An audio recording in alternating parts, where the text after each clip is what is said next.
let's talk NBA. And we already talked about a little bit earlier, Phoenix, there's a change at coach. Yeah. Mike Budenholzer, who Out. won a championship with the Bucks when people told Giannis to leave Milwaukee that they couldn't win there, and he won. Mm-hmm. Got a nice deal, $50 million, 5-year deal with the Suns. 1 year, they start 8-1, and they don't make the playoffs. Yeah. It's easy to blame the coach, and I've always said this. Coaches should get blame as well because when they win, guess what? When he won, what happened in Milwaukee? He got credit. Yep. Oh, yeah. So when you don't win and you got the highest payroll in the league and you got these great players and you lose, they should get blamed too. Mm-hmm. But in this case, it's about who fit. do you really blame for this? Is it excuse me. Oh, you know what's coming. Oh, good. Alex is out. You lucked out. Thank goodness. Oh, don't worry. I'm telling him. Oh, God. And the best part about it is the build-up, Elijah. Who do you blame? Right. And then Is it? And the immediate look up to make sure Alex isn't there. I know. That's the part. Sorry about that. All right, wait. Yeah, so rewind go it. back. Hit him, Rob. Okay. No, when you look at it, here's the thing. Right. Is it Kevin Durant, Devin Booker, Okay. Mike Budenholzer, what we just talked about, the coach? Yep. Or is it ownership and management? Those people. And I can take a look at it, and you know what? I think it's ownership and management more to blame. Who'd they go out and get and spend the money for? Talking about Kevin Durant? No. You saying or nobody?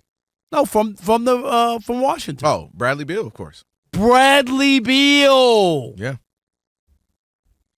Bad contract, Mm-hmm. bad player, 3 players doing the same thing. Mm-hmm. You're not surprised that they're not good, are you? Nope. Seriously. No, I didn't like them the initial last year. Right. Dead serious, on record. And everybody thought, well, it's because of this or that. Or no. It doesn't work. It didn't work. Devin Booker went to the finals a couple years before without Durant. People thought, well, yeah, Durant, whatever. And Durant, right? We know what kind of player he is. We've seen him perform in the postseason. But, Kelvin, this just doesn't work. This is ownership. They keep making the wrong mistakes. Kevin Durant's not the same player. I got it. I'm going to blame him for this. He actually was playing great this year. Oh, he balled. I mean, statistically, he played very well. My blame is on James Jones, who is now vice president of basketball operations and was formerly, tied in with the GM as well. And it's ownership. They're in the new Ishaba. He's coming in there ambitious. I'm going to buy up everything. I want to win every year. It's like, well, hold on. You got to learn the league first. You just got in. I understand you helped raise a real estate company in Michigan. You did your thing, and you're ambitious, and that's kind of his whole thing. He's, he was that guy who never really played with Tom Izzo, and he's the rah-rah Rudy kind of guy. But you got to learn the business, and just signing anybody just because they can shoot does not equate to building a good team. Just signing somebody because they put up 20-something a game doesn't mean it's a good thing, good move. You got $150 million to 3 guys who essentially is $150 million on one guy because it's the same guy. 100%. That's well said right there. $50 million per player. Devin Booker, Bradley Beal, Kevin Durant. But basically, you got one guy. They all need the ball in their hands. They're not great assistmen. They're not great defenders. Kevin Durant had some good years at his career. Bradley Beal tries, and Devin Booker tries. But you can't just say, hey, I'm going to be this lockdown defender and rebounder.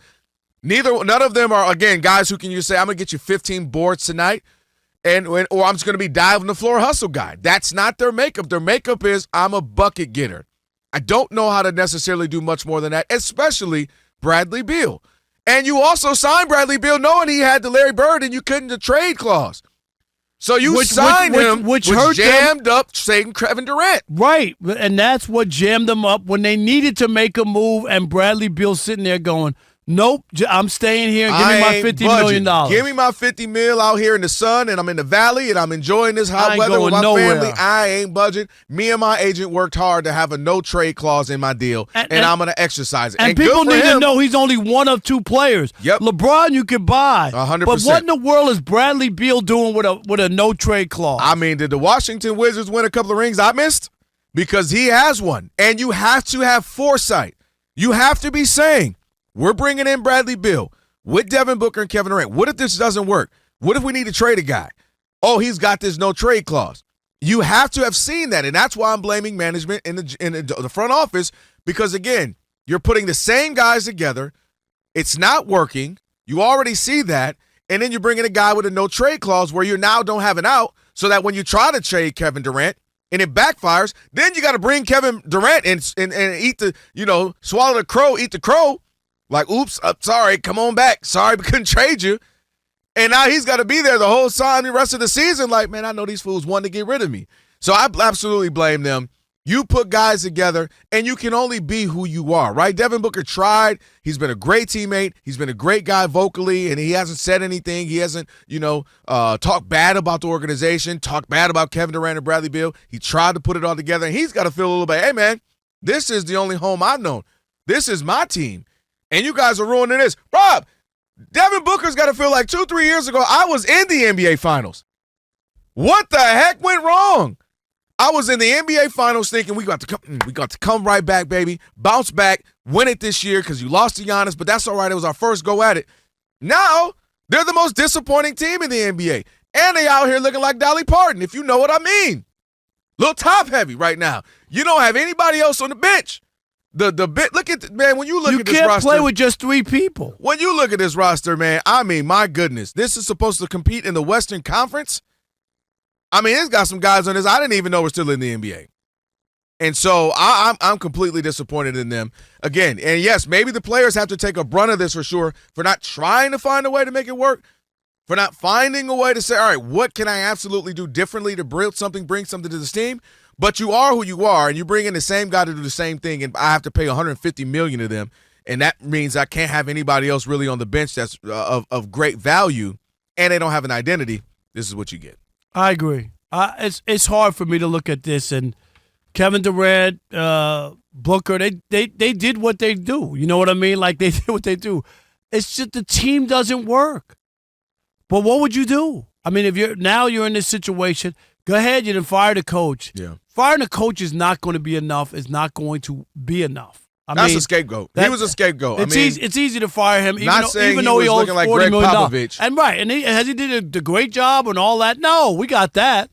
No one's saying, "Oh my God, I can't believe that Budenholzer got fired." Yeah, dude, they were awful, and they didn't get it done. So this is where we are. But the thing is, what are you doing here? Yeah. And is it Kevin Durant? Is it maybe not Devin Booker? I don't.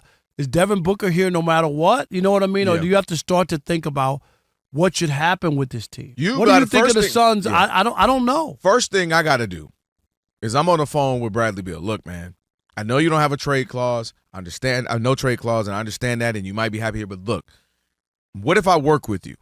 What if I say, give me 2-3 teams? You're like, hey, man, I don't want to leave, but if I'm going to leave, I'll go here, here, and here. And let me get on the phone with those 2-3 teams and start working out something because you're not getting rid of Devin Booker, right? That's a guy who can give you 25 to 30 a night. He has been no issues, loved in the community. Like, I'm not getting rid of Devin Booker. Kevin Durant, I don't want to get rid of. I mean, I tried to, but I mean, if I'm stuck with him or Bradley Beal, so be it. Or him over Bradley Beal. But that's who I'm trying to work with. Come on, Bradley.